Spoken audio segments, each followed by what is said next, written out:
Nowy episod. The match. Title opsi. Pattern. My tarn. 1. My HR director shorted every employee's 401k match for 6 years. He kept the difference. 2. My director skimmed $380,000 from our retirement accounts. He called it an admin fee. 3. My boss underfunded our 401k match and pocketed the rest through his own company. My tarn humble nail text opsi. 1. $380,000 from our 401k. 2. He kept our match. 3.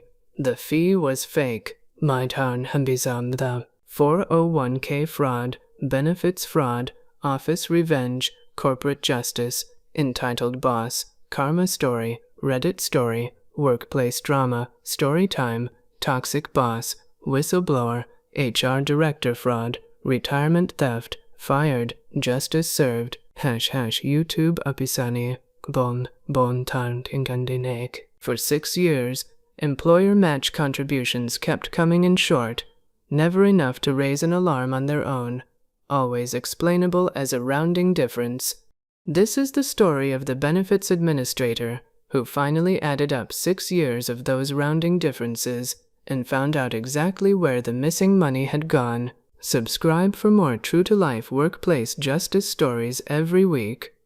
Office revenge, corporate justice, story time, Gemintrompt. You are the metadata generator for a workplace revenge storytelling YouTube channel, Clause and Consequences, targeting a US audience. Input: protagonist =, antagonist =, plot summary =, antagonist =, plot summary =, intazophene. Generate all 5 of the following, in this exact order, with these exact headers. 1. Title. Must start with my, for example, my director, my HR director, my boss. Using the antagonist role given above, immediately follow with the core accusation/action in plain spoken English, then the twist or dollar figure. Keep total length 45 to 70 characters where possible.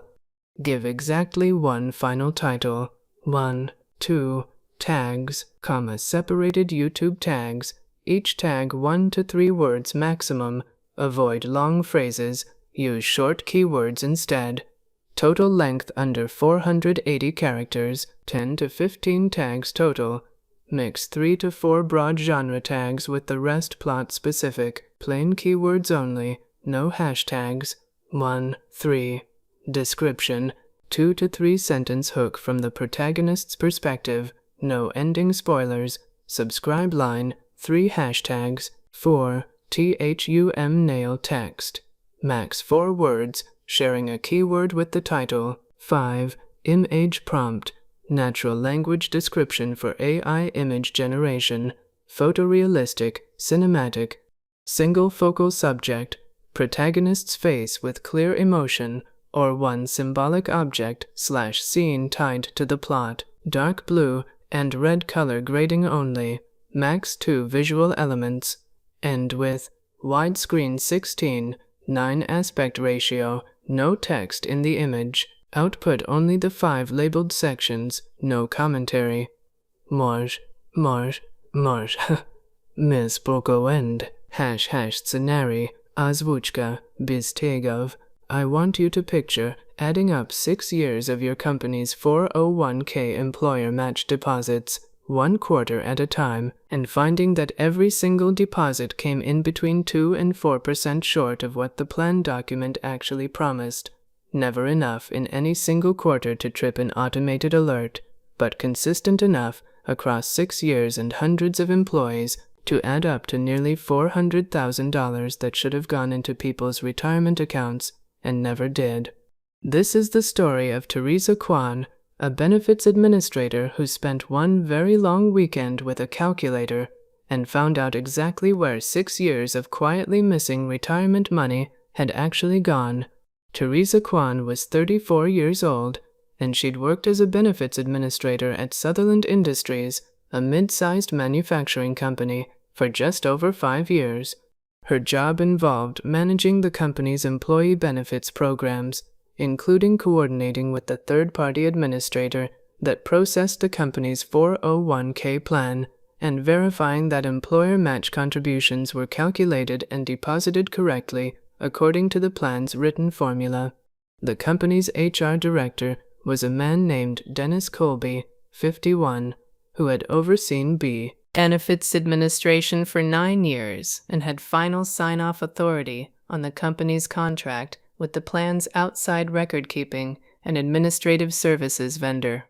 Dennis had built a reputation with leadership as someone who kept benefits costs under control year after year, a metric that made him look consistently efficient on the company's overall compensation and benefits budget. Teresa's first 4 years, she had no particular reason to scrutinize the match calculations closely. The formula itself was straightforward, a dollar-for-dollar match up to 4% of salary, and the third-party administrator handled the actual calculations and deposits, with Dennis reviewing and approving the quarterly reconciliation reports before they closed out. She generally respected Dennis during those years, in the ordinary way staff respect a director who seems to have things running smoothly. He kept benefits costs predictable for budgeting purposes, fielded employee questions about the plan personally rather than deflecting them, and had a calm, reassuring manner that made the retirement plan feel like one less thing anyone needed to worry about.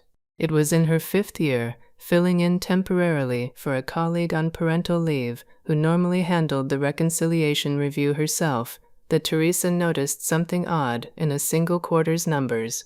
The total employer match deposited didn't quite match what she calculated the formula should have produced based on the payroll data for that quarter.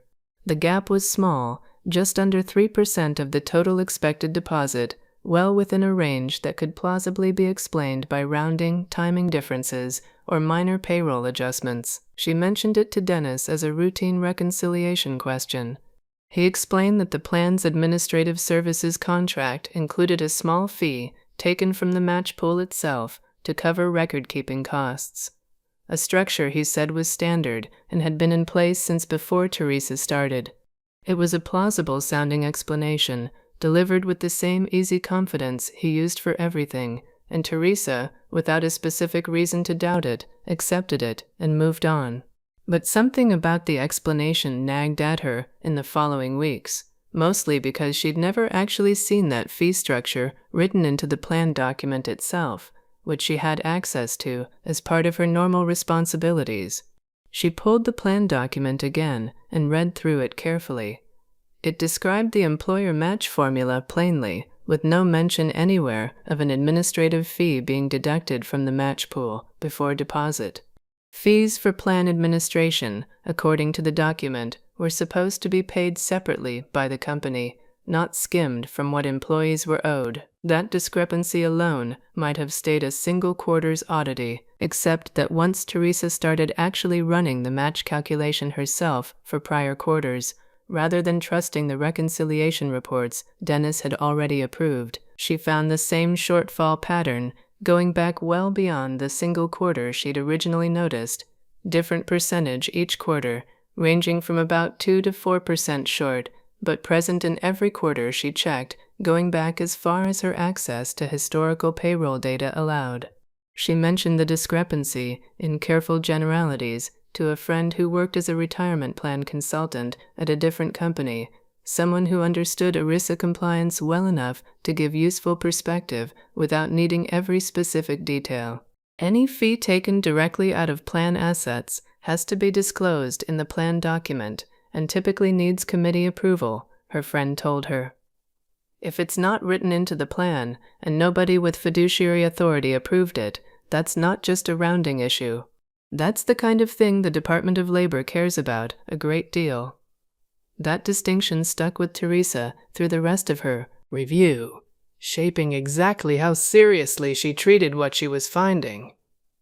She spent an entire weekend building out the full calculation herself, quarter by quarter, cross-referencing actual payroll records against what the plan's written formula should have produced, then comparing that against what had actually been deposited according to the administrator's own confirmations. The pattern held consistently across 6 years. The total shortfall, once she added every quarter together, came to just under $380,000 that should have gone into employee retirement accounts, and instead had simply never arrived. She still didn't know exactly where that money had gone once it was withheld from the match pool. The plan's record-keeping vendor was a company Teresa had dealt with for years without particular concern, but she pulled its ownership and fee structure history out of simple diligence, the same kind of check she was technically responsible for periodically as part of vendor oversight. The vendor itself appeared legitimate and unconnected to Dennis. But buried in the vendor's own invoicing records, she found a secondary line item, a plan consulting fee paid quarterly, separate from the vendor's own standard administrative charges, routed to a company called Colby Benefits Advisory. The company's registered owner was Dennis Colby. The math lined up almost exactly. The shortfall in the match deposits, quarter after quarter, was consistently close to the amount routed to Colby Benefits Advisory as a consulting fee that, as far as Teresa could determine, had never actually been disclosed to the plan's employees, or, as far as she could find any record of, formally approved by anyone above Dennis with fiduciary authority over the plan. She understood immediately how serious this was, in a way that went beyond an ordinary internal financial dispute. Retirement plans are governed by federal law specifically because the money in them belongs to employees, not the company.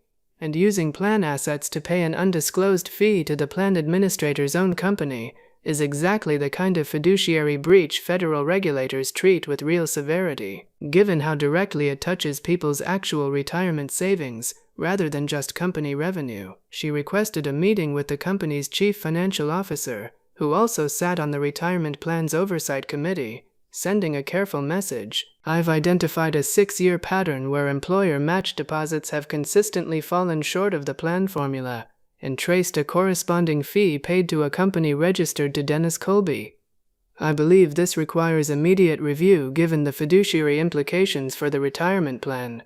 The CFO met with her the next morning, and Teresa laid out the calculation methodically, the quarter-by-quarter shortfall first, since it was built entirely from the company's own payroll and deposit records, then the plan document showing no legitimate basis for any fee deduction, then, last, the vendor invoicing records connecting the consulting fee to Colby Benefits Advisory.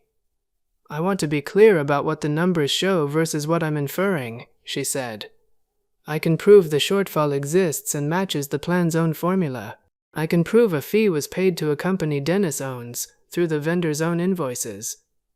I can't prove intent beyond what that pattern strongly suggests, and I think that determination belongs to people with fiduciary and legal authority, not to me. The CFO brought in outside ERISA counsel the same day, given the direct legal exposure the company faced the moment any employee or regulator identified an undisclosed related party fee skimmed from plan assets.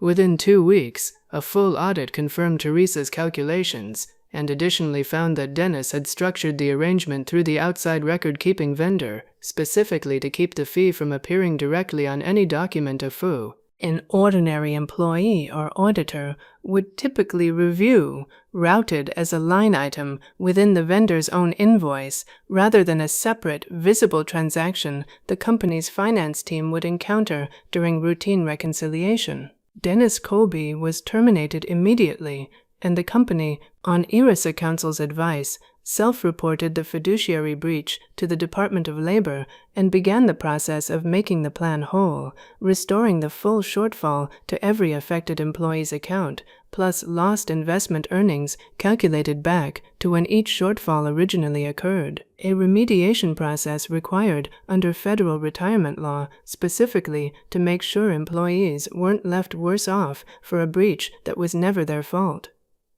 The restoration process, once fully calculated, including years of lost growth, the money would have earned had it been properly invested from the start, ultimately exceeded the original shortfall amount by a meaningful margin, a detail Teresa found herself explaining to more than one employee who assumed a fix would simply mean the original missing dollar amount landing back in their account. Teresa was credited clearly for the discovery and was given expanded oversight authority over the retirement plan's vendor relationships and fee structures going forward, along with a seat on the plan's oversight committee itself, a role previously held only by senior executives. One employee, a warehouse supervisor who'd worked at Sutherland for 11 years and was less than a decade from retirement, told Teresa afterward that the restored amount, once interest was factored in, came to nearly $6,000 he hadn't known was missing until the correction letter arrived. He said he'd never once looked closely at his own match calculations, trusting that a company benefits department existed specifically so employees didn't have to audit their own retirement accounts themselves. Teresa found herself thinking about that conversation more than almost anything else that came out of the whole investigation, the fact that the entire scheme had worked for 6 years, precisely because trusting the people responsible for your benefits is supposed to be reasonable, not naive. Some months later, walking a new benefits coordinator through the plan's revised vendor oversight process, Teresa found herself explaining why every fee paid out of plan assets now required committee-level disclosure and approval, not just a single director's sign-off.